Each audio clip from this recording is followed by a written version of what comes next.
We are at Rosehill Cemetery in the city of Chicago. This is the largest cemetery in Chicago at 350 acres, and it's one of the oldest, established in 1859. Now it hosts many attractions and many famous interments.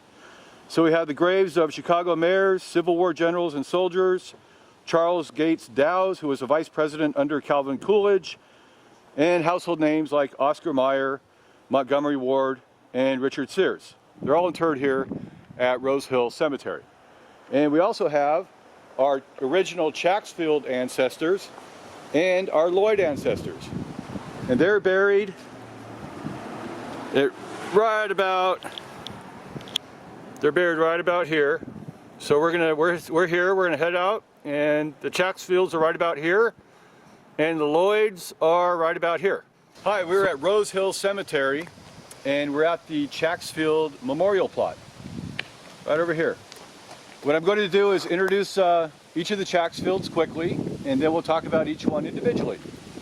But this is the Chacksfield Memorial Monument, and on top is the original George Chacksfield, who immigrated from England in 1828 from a town called Tenderton. And over here on my right, this is Ann George. This is his first wife.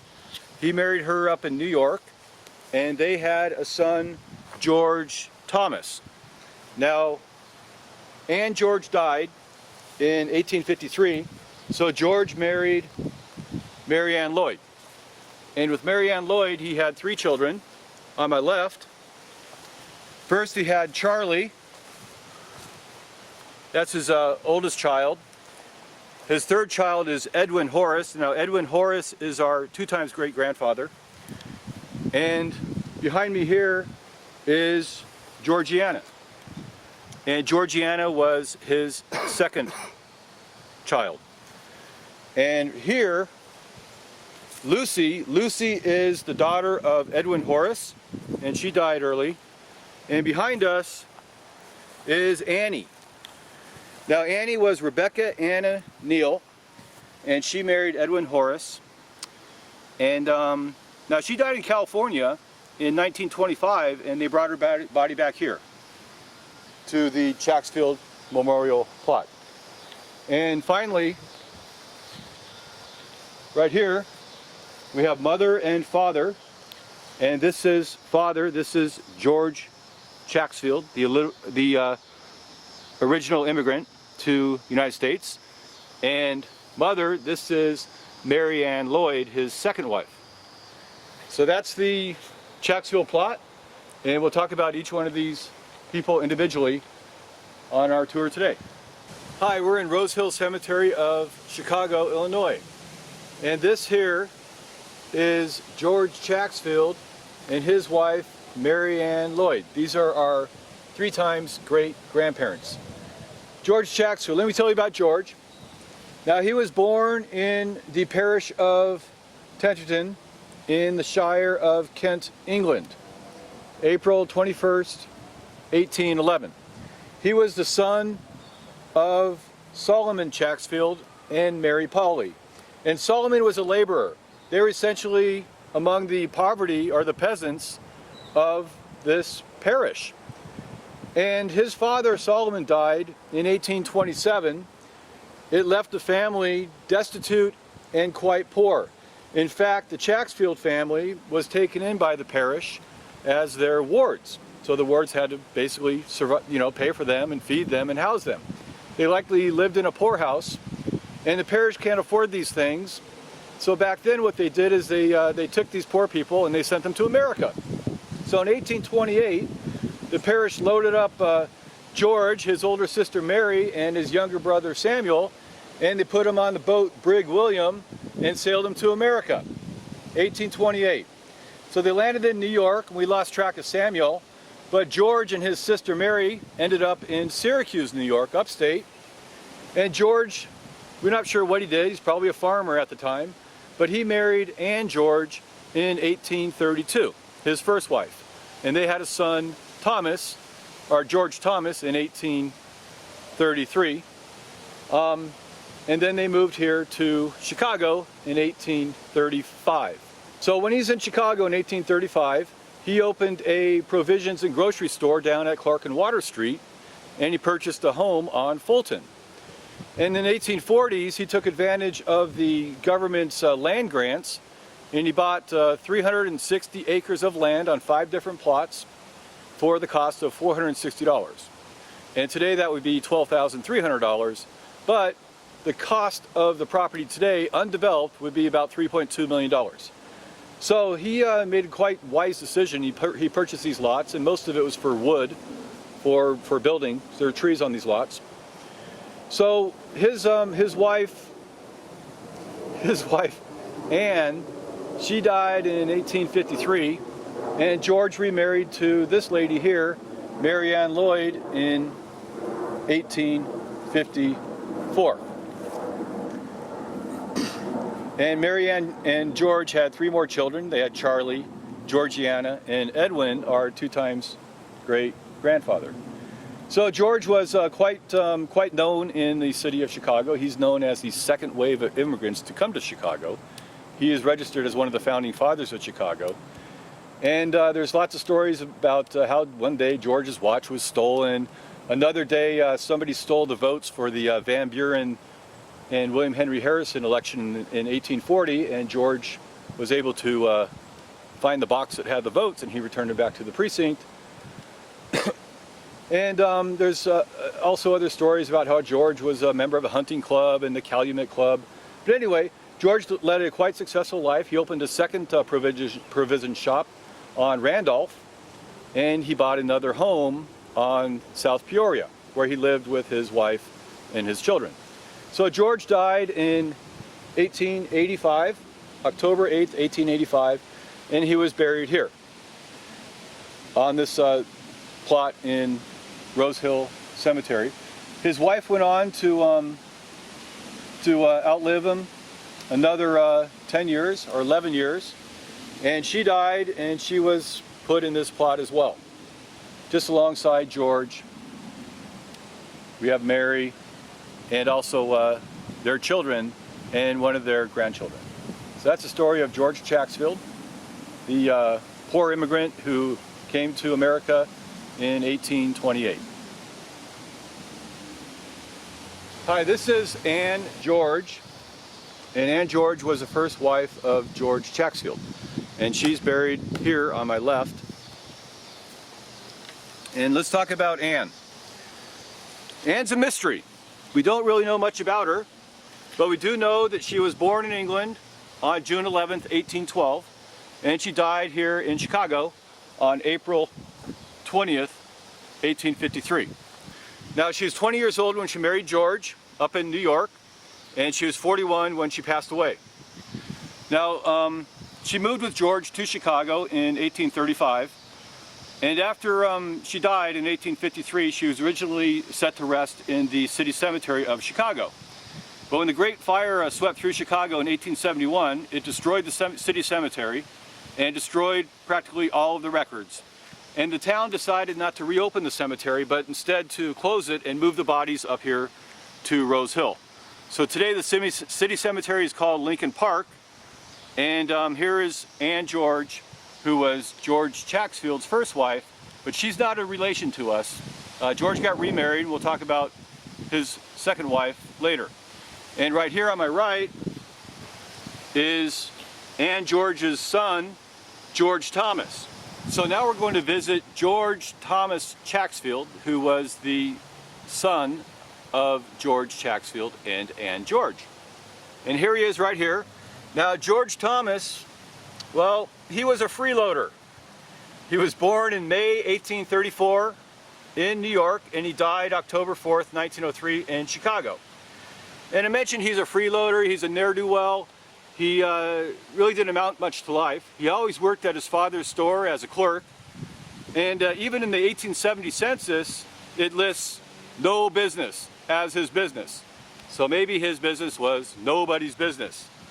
Well, in 1871, he did come around, and he married a lady named Mary J. Harris, and they moved down to Cincinnati, where George Thomas and Mary Harris lived with their parents. So he not only freeloaded off his dad, George, but he also freeloaded off his wife's parents.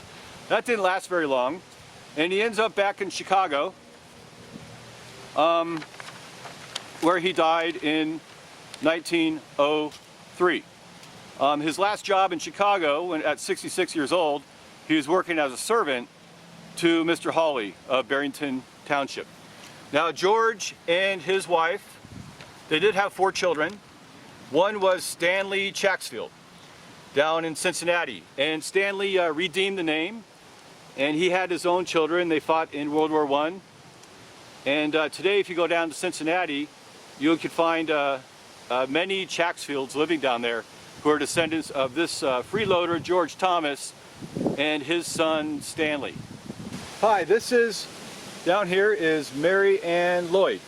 She's the second wife of George Chacksfield, and she's our 3 times great-grandmother. Now she's the daughter of Mary Ann Buck and Bartholomew Frederick Lloyd. And she was born in England in March 13, 1836, and the family emigrated during the Depression in England about 1848, where they moved to Chicago. And now her father, Bartholomew Frederick, B.F. Lloyd, he got gold rush fever in 1852, and he left the family with his son and moved to California to find gold. That's another story I'll tell you in a minute. It's an amazing story. Anyway, Mary Ann Lloyd was 25 years younger than George, and when George's wife Anne died in 1843, he married Mary Ann in 1844. And they had 3 children. They had Charlie, who died at an early age, about 20. They had Georgiana, and they had Edwin Horace Chacksfield, and Edwin Horace Chacksfield is our 2 times great-grandfather. And he had a son, George Chacksfield, and George Chacksfield had a son, George, who is our grandfather. So that's the story of Mary Ann Lloyd. She died in Chicago on March 27th, 1896, and she was buried here alongside her husband, George Chacksfield, our 3 times great-grandparents, George Chacksfield and Mary Ann Lloyd.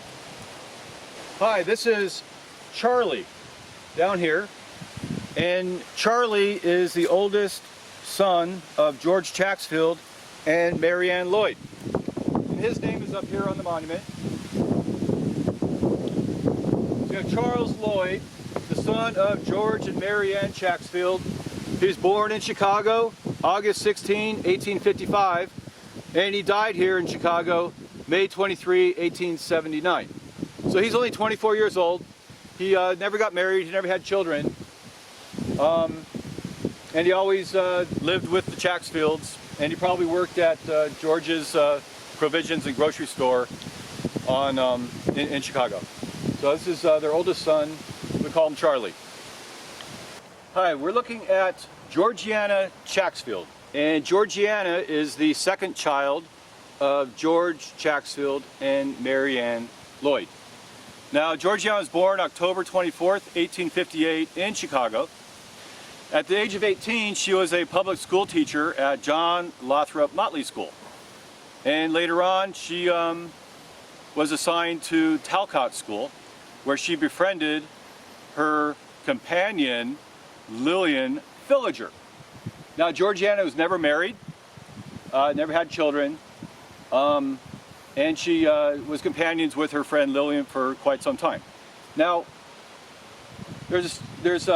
what happened to all the money, I guess is the question, because George Chacksfield had a lot of property, he had great successful business, and he had a lot of money. When he died in 1885, he essentially gave everything to his wife, Mary Ann. Now, also 4 years later, Edwin Horace died, so that's our 2 times great-grandfather. So that left only Georgiana and George Thomas. Well, Mary Ann was real tired of taking care of George Thomas, so she kind of like excluded him from the will. And she gave everything to Georgiana. So Georgiana and her friend Lillian they moved in with a guy named Dr. O'Hara.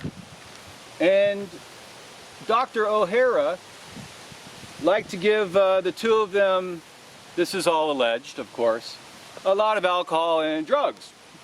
So later on, Dr. O'Hara had Georgiana change her will to give almost everything to him. And so when she died, he essentially, she died in 1912. He essentially inherited all of George Chacksfield's wealth and his properties. Now, it didn't stop there. There's a lawsuit by the grandson, we'll call George Chacksfield, who's our great-grandfather, and his cousin Stanley Chacksfield, we mentioned them. They tried to sue Dr. O'Hara to get the money back, but we never know the outcome because we can't find the records. So that's kind of what happened to all the property up here in Chicago and all the wealth that George Chacksfield, the immigrant, acquired during his years here from 1828 to 1855. This is Georgiana. Hi, this is Edwin Horace Chacksfield down here. Now, Edwin Horace Chacksfield is our 2 times great-grandfather. He was the 3rd child of George Chacksfield, the immigrant, and Mary Ann Lloyd. So Edwin was born on June 7, 1860, and he died May 28, 1889. So he was only 29 years old, and he married Rebecca Anna Neal, or Annie, and they had only one child, George. And George, their child, is our great-grandfather. And that George had another George, who of course married Dorothy Prue. So this is Edwin Horace Chacksfield. And up here on the monument we have Edwin Horace, and he's the son of George and Mary Ann Chacksfield, of course. He was born in Chicago, June 7, 1860, and he died in Chicago, May 28, 1889. Hi, we're in Rosehill Cemetery in Chicago, and this is Annie. Annie is our 2 times great-grandmother, and she was the wife of Edwin Horace Chacksfield. So Rebecca Anna Neal, she was the daughter of Thomas J. Neal, immigrant from Ireland, and Lucy Ann Carver, whose ancestors go back to the founding of Plymouth Colony by the Pilgrims back in the early 1600s. So Annie was born in New Bedford, Massachusetts, June 18th, 1860, and she died here in Chicago, died in California, by the way, August 23rd, 1925. So everybody knew her as Annie. Now Annie and Edwin, they had 2 children, Lucy and George, our great-grandfather. And Lucy died before she was the age of 1. So that left just Annie and George when her husband Edwin died in 1889. So Annie and George kind of disappeared from the scene from 1889 until 1900, and we find them living in New Orleans. So in the year 1900, we find Rebecca Anna Neal with her son George, our great-grandfather, living in New Orleans. And Rebecca Ann, she married Francis Leckert. We call him Frank Leckert. And that became the stepfather of young George. Now George in New Orleans, this is probably where he met Margot Brown Lecalzi. And he chased her up to Chicago where they got married, and George and Margot moved to California to help grow Margot's stepfather Antonino Lecalzi's orange business. So this is the story of Rebecca Anna Neal, who is our descendant from the Mayflower passengers in the early 1600s. So we have George, his stepdad, Mr. Leckert, and Annie living in New Orleans. So Mr. Leckert died about 1916, and Annie headed out to California, because by that time her son George had already married Margot Brown LeCalzi, and they already moved to California to work on their orange business through the LeCalzi company. So Annie lived in her son's house out in Covina in California, and she died in 1925. And they moved her body back here to Rosehill, and she never had a headstone until last year. So our family purchased her a headstone to sit with her husband and her daughter